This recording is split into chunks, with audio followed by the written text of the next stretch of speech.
जाना है तो आप चले जाइए कलेक्ट्रेट। क्या अगर आप पर कोई आरोप लगेगा, कोई कहेगा कि आप हिंदू हैं या मुसलमान हैं, बताइए, तो आप बताएंगे नहीं कि देखो मेरा साक्ष्य ये है। बिरादरान हिंद, अस्सलाम वालेकुम रहमतुल्लाहि व बरकातहू। भारत माता की जय, वंदे मातरम। देखिए भैया, एक बात मैं बताना चाहता हूँ, मैं मुसलमान हूँ, भारतीय मुसलमान हूँ, इस्लाम में मेरी पक्की आस्था है और मैं हजरत इमाम हुसैन की बहुत इज्जत करता हूँ। इस दुनिया में, इस्लाम के इतिहास में हक और नाहक की जो सबसे बड़ी लड़ाई और युद्ध हुआ था करबला के मैदान में, इमाम हुसैन ने अपने 72 साथियों के साथ वो युद्ध लड़ा, उसमें शहीद हुए और विजय प्राप्त की। उनके जो प्रतीक होते हैं ना, उन प्रतीकों को इमाम बाड़े में सहेज कर रखा जाता है। वहां नात होते हैं, नौहे होते हैं, वहां मजलिसें होती है, मातम मनाया जाता है। वो एक बहुत भावपूर्ण जगह होती है। जब मैं वहां जाता हूं ना, मेरी आंखों से आंसू निकल जाते हैं। इतनी पवित्र जगह को विवादित जगह के रूप में परिवर्तित कर देना, या फिर स्थानीय लोग बता रहे हैं कि हम यहां पूजा करते थे, हमें पता है, और वहां पर इमाम बाड़ा बना दिया जाना, ये इस्लाम के और इमाम हुसैन के मूल सिद्धांतों के खिलाफ है ये बात। जब वहां पर कुआं है, ज्ञानवापी में भी कुआं है। ज्ञानवापी क्या है? ज्ञान का कुआं। वहां पर काशी विश्वनाथ मंदिर है, यहां गुप्तेश्वर महादेव मंदिर बताया जा रहा है।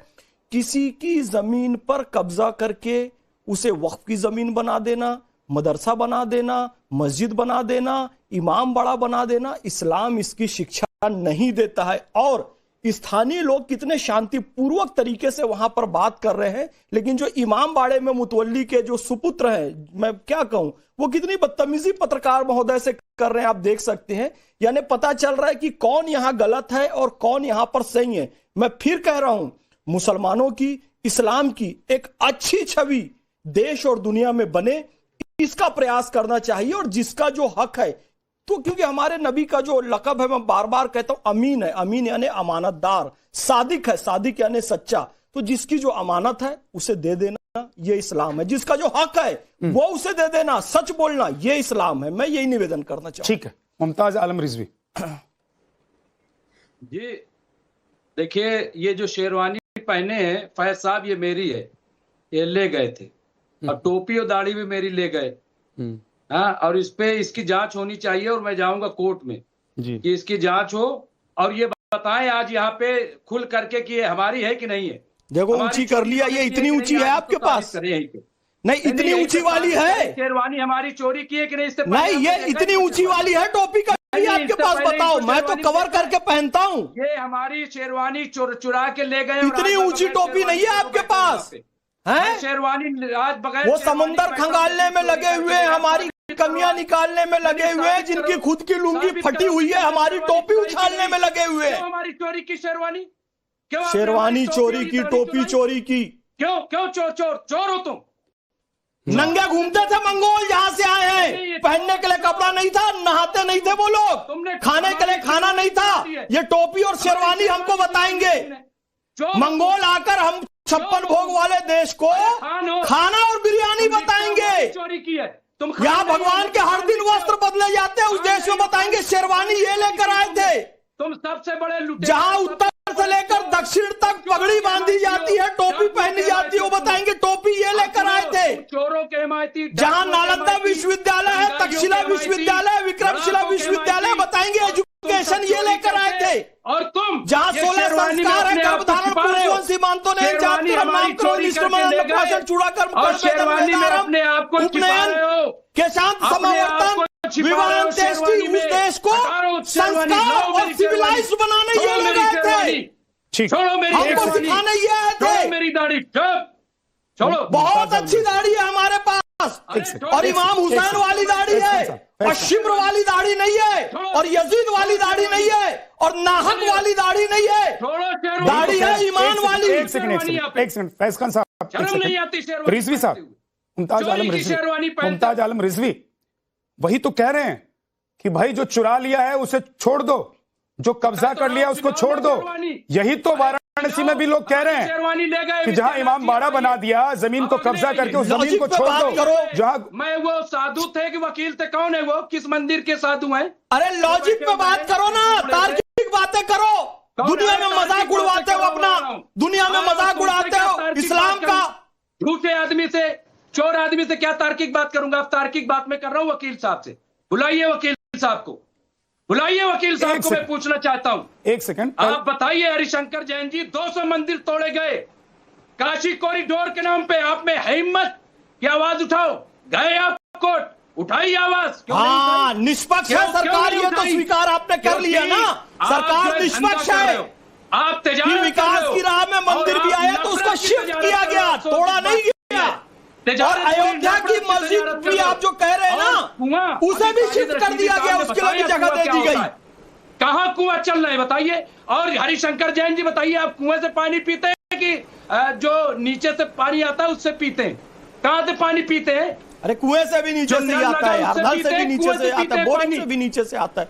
कुछ भी बोले जा रहे हो, बाय हो गए हो, थोड़ा ऐसा स्थिर हो जाओ। मुमताज आलम रिजवी जी, और चोरी और ये सब शब्द मैं भी बोल सकता हूँ, थोड़ा इज्जत से बात कर रहा हूँ। एक तो मैं ये कह रहा हूँ, मुमताज आलम रिजवी, मुमताज आलम रिजवी जी, मुमताज आलम रिजवी जी, आप भी खोदना बंद कर दीजिए।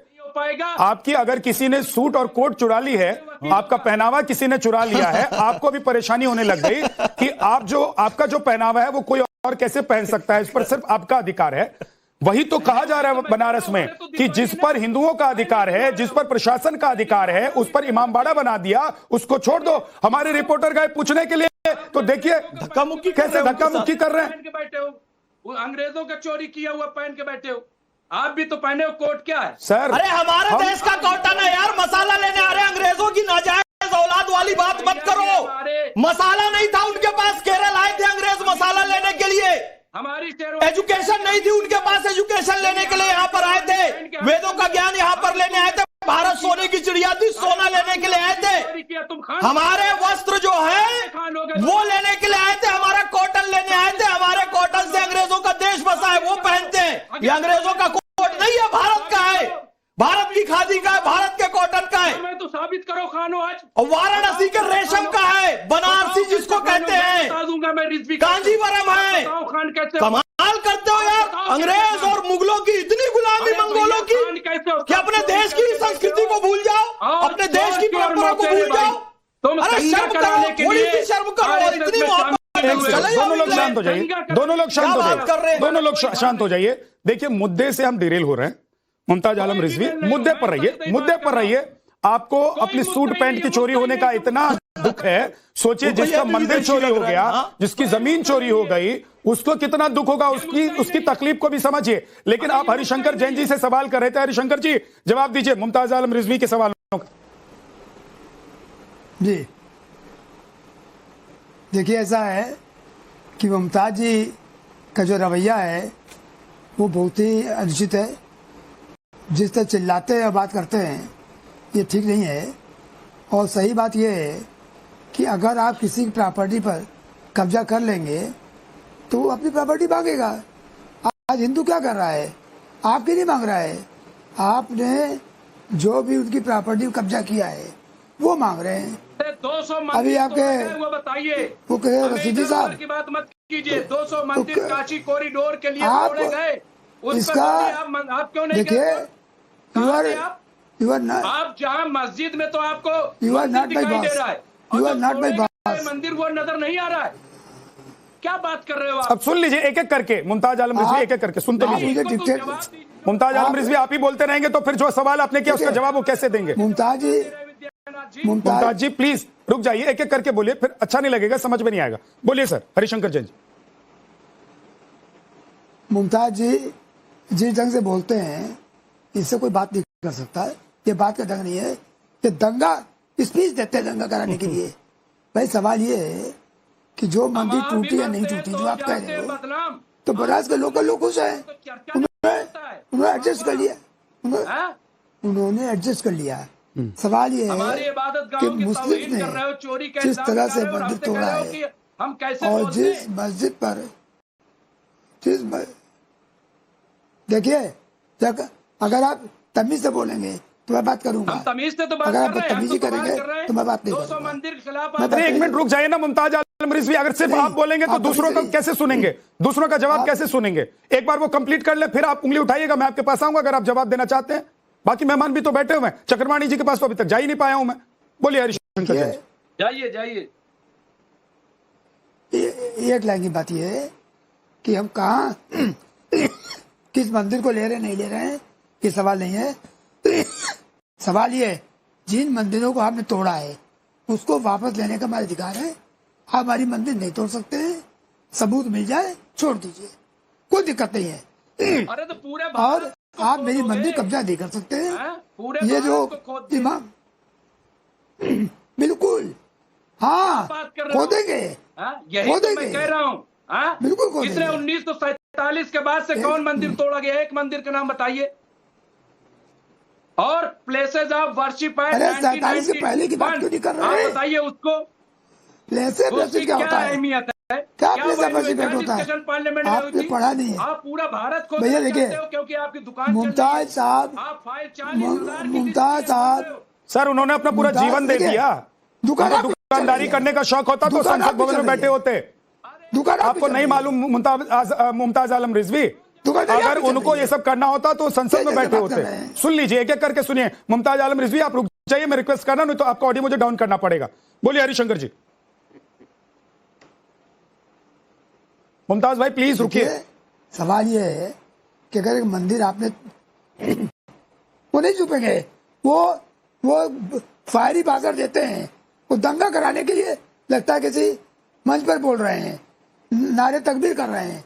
अरे भाई सुनिए, अगर मंदिर तोड़कर मस्जिद बनाई गई है तो वो मसला एकदम अलग है। मंदिर थी, हटा दी गई, लोगों ने स्वीकार कर लिया, हमने रास्ता चेंज कर दिया। आपने मंदिर तोड़कर पर कब्जा किया है, ये गुनाहगार हैं। और वो गुनाहगार 1951 का एक्ट, 91 का एक्ट उसको समाप्त नहीं कर सकता। ये जनता की आवाज है और जनता